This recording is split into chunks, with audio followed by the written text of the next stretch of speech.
আসসালামু আলাইকুম। আশা করি সবাই ভালো আছেন। আজকে আমি আপনাদেরকে দেখাবো উত্তরবঙ্গের ঐতিহ্যবাহী আলুর ডালের রেসিপি।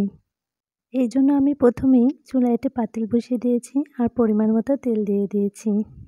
ডালের মাঝে ফোড়ন দেওয়ার জন্য এখানে আমি অল্প কিছু পরিমাণ জিরে দিয়ে দিয়েছি। এরপরে আমি ৩ টি পেঁয়াজ কুচি করে কেটে নিয়েছি। সেই পেঁয়াজগুলোকে তেলের মাঝে দিয়ে দিয়েছি।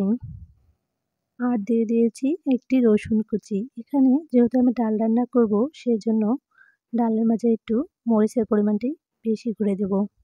এতে করে আলুর ডালের রেসিপিটি খেতে খুবই ভালো লাগবে। আমি সবগুলো উপকরণকে একটি চামচের সাহায্যে উল্টে পাল্টে খুব ভালোভাবে ভেজে নেব। খুব কড়া করে ভাজবো না, আবার খুব কমও ভাজবো না। মিডিয়াম করে ভেজে এর মাঝে ১ চামচ পরিমাণ লবণ, ১ চামচ পরিমাণ হলুদের গুঁড়া দিয়ে দেব। এরপর আমি এখানে আগে থেকেই ৪টি নতুন আলু চিকন করে কেটে নিয়েছিলাম, সেগুলোকে এখানে দিয়ে দিব। এখন আমি এখানে আগে থেকেই ৪টি দেশি টমেটো নিয়েছি, সেই টমেটোগুলোকে কেটে রেখে দিয়েছিলাম, সেগুলোকে এখানে দিয়ে দিব। এরপর এখানে আমি ৪টি বেগুন খুব ভালোভাবে কেটে নিয়েছিলাম, সেই বেগুনগুলোকে আমি দিয়ে দিব।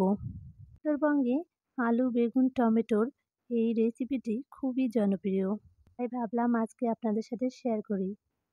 এখন আমি একটি চামচের সাহায্যে উল্টিয়ে পাল্টিয়ে খুব ভালোভাবে ২ থেকে ৩ মিনিট এভাবে ভেজে নেব।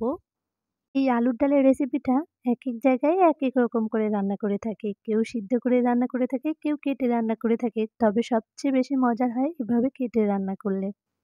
আপনারা দেখতেই পাচ্ছেন আমি ২ থেকে ৩ মিনিট খুব ভালোভাবে ভেজে নিয়েছি।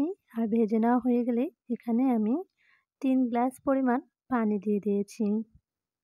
এখানে পানির পরিমাণটা একটু বেশিই দিতে হবে, কেননা এটা একটা ডালের রেসিপি হবে। আপনারা দেখতেই পাচ্ছেন আমার পানি দেওয়া হয়ে গেছে।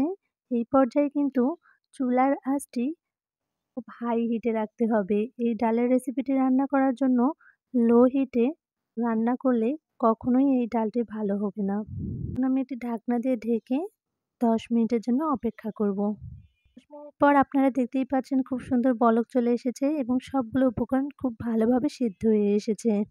পর্যায়ে আমি একটি ডাল ঘুটনি দিয়ে খুব ভালোভাবে এগুলোকে ম্যাশ করে নেব। এই আলুর ডালের রেসিপিটি যে এখনও খাননি তারা অবশ্যই একবার ট্রাই করবেন। আশা করি আপনাদের ভালো লাগবে। সর্বশেষে এখানে আমি দিয়ে দেব গরম মশলার গুঁড়ো।